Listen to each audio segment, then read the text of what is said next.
Hello everyone, সবাই কেমন আছো? আশা করছি সবাই ভালো আছো, আর আমিও খুব ভালো আছি। আবার চলে আসলাম তোমাদের কাছে নতুন একটি ব্লগ শেয়ার করতে। আজ শেয়ার করছি এটা একটি অন্যরকম ব্লগ, যেখানে আপনারা অনেক কিছুই জানতে পারবেন, অজানা কথা। আজ আমরা ভ্রমণে যাচ্ছি আমাদের বিহারের গয়া। আমরা গয়া যেতে যেতে হঠাৎ এই বৌদ্ধ মন্দিরটি দেখতে পেলাম, তাই আমাদের ড্রাইভারটাকে বললাম একটু ওয়েট করে যাও, আমরা এই মন্দিরটি দর্শন করে আসি। এই মন্দিরটি 2024 সালে স্থাপিত হয়েছে। এই বৌদ্ধ মন্দিরটি নতুন একটি দার্শনিক স্থান নামে পরিচিতি লাভ করেছে। মন্দিরটি খুব সুন্দর তৈরি করা হয়েছে এবং প্রাকৃতিক মধ্যে খুবই ভালো লাগছে। এখানে যে বৌদ্ধ মূর্তিটি আছে, ভেবেছিলাম আপনাদের সামনে ড্রোন শট করে জিনিসটা তুলে ধরার চেষ্টা করব, কিন্তু এখানে খুবই স্ট্রিক্টলি এখানে ড্রোন শট করলেই পানিশমেন্ট দিতে হবে, তাই সেই রিস্ক নিয়ে ড্রোন শটটা করতে পারলাম না। আমাদের ভারতবর্ষের বিহার রাজ্যটি এই সব টেম্পেলগুলোর জন্যেই কিন্তু আলাদাই একটা দর্শনীয় স্থান হয়ে উঠেছে। চলুন, এখানে বেশি টাইম ইনভেস্ট করব না, এবার আমরা গয়ার উদ্দেশ্যে রওনা দেব। আমরা কিন্তু বহুকাল ধরে শুনে এসেছি যে গয়া হচ্ছে পিণ্ডদানের শ্রেষ্ঠ। আমরা বহুকাল ধরে শুনে এসেছি গয়ার যেসব পিতৃপুরুষের নামে পিণ্ড দেয়া হয়, তেনারা নাকি নিজে হাত বাড়িয়ে পিণ্ড গ্রহণ করেন এবং মুক্তি লাভ করেন।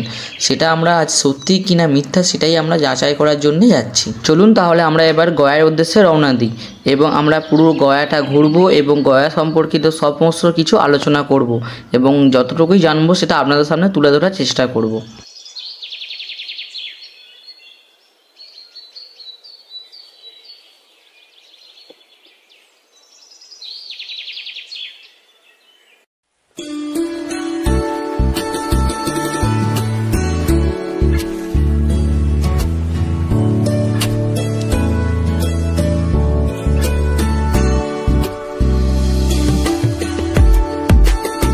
আমরা ওই মন্দির থেকে বেরিয়ে আমরা আবার গাড়িতে করে চেপে পাহাড় দেখতে দেখতে, সবুজ অরণ্য দেখতে দেখতে আমরা গয়ার উদ্দেশ্যে বেরিয়ে পড়লাম।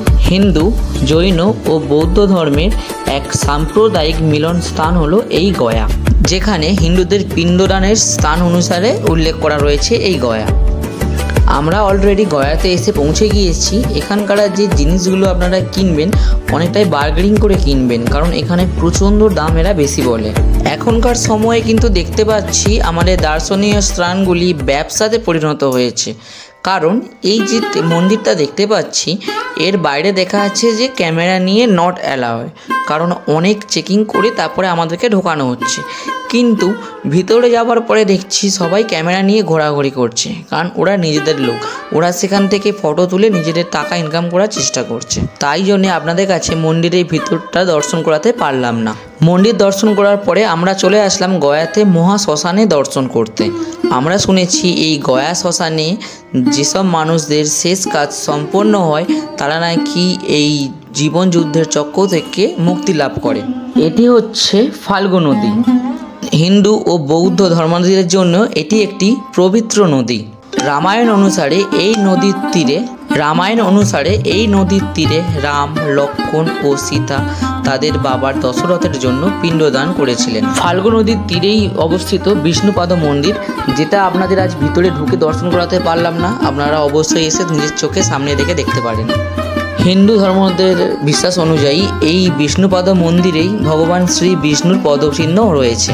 এই মন্দিরটি নির্মাণ কবে হয়েছে ঠিক সঠিকভাবে জানা না গেলেও রাম ও সীতা এবং লক্ষ্মণও নাকি এই মন্দিরটি দর্শন করেছিলেন। বিভিন্ন মানুষের বিভিন্ন রকম মতবাদ, নানা দেশ বিদেশ থেকে মানুষরা ছুটে আসেন এই স্থানে। এখানে যে ফাল্গু নদী রয়েছে, এখানে ফাল্গু নদীতে এক হাঁটুও জল থাকে না সারা বছরই। এই ফাল্গু নদী পায়ে হেঁটেই পার হওয়া যায় একুল থেকে ওকুল। এই ফাল্গু নদীর তীরেই অবস্থিত এই হচ্ছে সীতাকুণ্ড। এই ফাল্গু নদীতে জল না থাকার কারণ হচ্ছে মাতা সীতা যখন রামের অনুপস্থিতিতে বাবা দশরথের নামে পিণ্ডদান করছিলেন, তখন সাক্ষী ছিল বটগাছ, তুলসী, এই ফাল্গু নদী ও ব্রাহ্মণ। পরে শ্রীরামচন্দ্র ফিরে আসলেন, মাতা সীতা তাকে সব কথা খুলে বলেন। তখন শ্রীরামচন্দ্রের চরণ স্পর্শের লোভে বটগাছ ছাড়া বাকিরা সবাই মিথ্যা সাক্ষী দিয়েছিলেন। তখন মাতা সীতা ক্রোধিত হয়ে এই ফাল্গু নদী, ব্রাহ্মণ এবং তুলসী গাছকে অভিশাপ দিয়েছিলেন। তারপর থেকেই এই ফাল্গু নদীতে জল শুকিয়ে যায় এবং তুলসী গাছ যেখানে সেখানে জন্মে যায়। এই সেই স্থান সীতাকুণ্ডু, যেখানে হচ্ছে মা সীতা তার বাবা দশরথের মৃত্যুর পরে পিণ্ডদান করেছিলেন।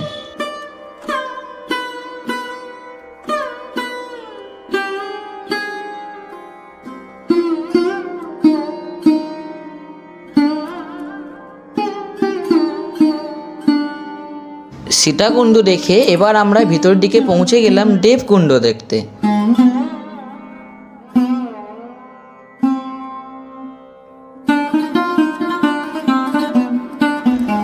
দেবকুণ্ডের ভিতরেতে মা সীতার বাবা দশরথের শিলায় প্রতিচ্ছবি তুলে রাখা রয়েছে।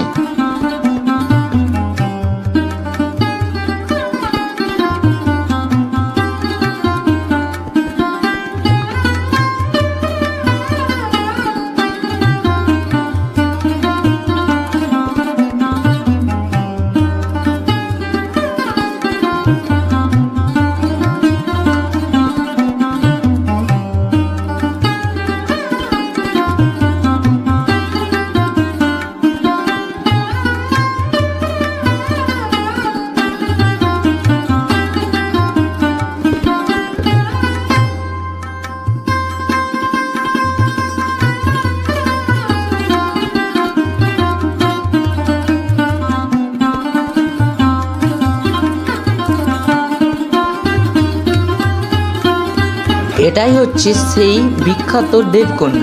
এখানকার জল মাথায় নিলে নাকি সবাই পবিত্র হয়ে যায়।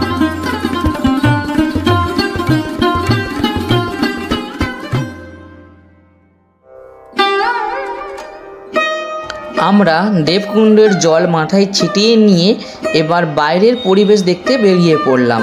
এই ফাল্গু নদী দেবকুণ্ড ও সীতাকুণ্ডকে নিয়েই এক প্রাকৃতিক অন্যতম বৈচিত্র্যময় স্থান হয়ে উঠেছে এই গয়া।